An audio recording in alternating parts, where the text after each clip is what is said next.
May mga nagsasabing cleared na raw si Sara Duterte sa confidential funds issue dahil may unmodified opinion ang COA sa OVP. Tama ba ito?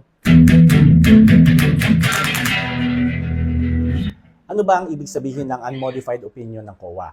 Dapat nating intindihin na ang unmodified opinion ay tungkol lang sa financial statements. Sinasabi nito na maayos at tama ang pagkakapresent ng financial statements ng OVP.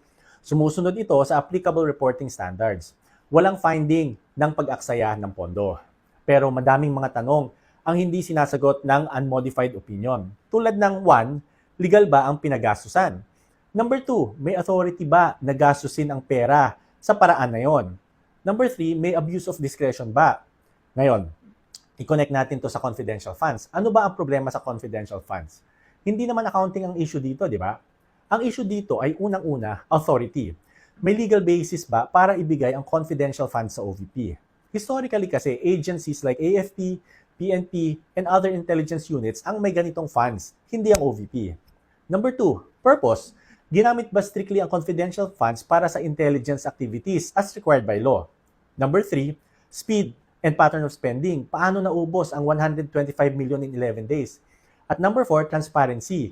Kahit kasi confidential funds, sabi ng batas, kailangan may proper documentation pa rin. May mga resibo. E dito ang mga resibo nakapangalan kay Mary Grace Piatos, Chippy McDonald at iba pang mga fictitious na mga tao.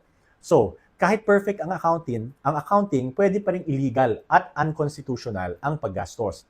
Thus, hindi ito covered ng unmodified opinion ng COA. Kaya malinaw na ang COA report ay hindi nagsasabing legal ang confidential funds. Hindi ito nagsasabi na tama ang pinagbigyan ng confidential funds. Hindi rin ito nagsasabi na nasunod ang Constitution at budget rules.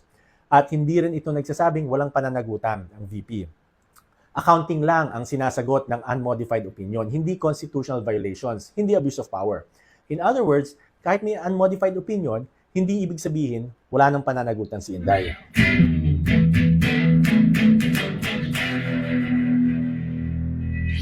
Share mo nga to sa mga hindi mo nakakaintindi para maintindihan nila.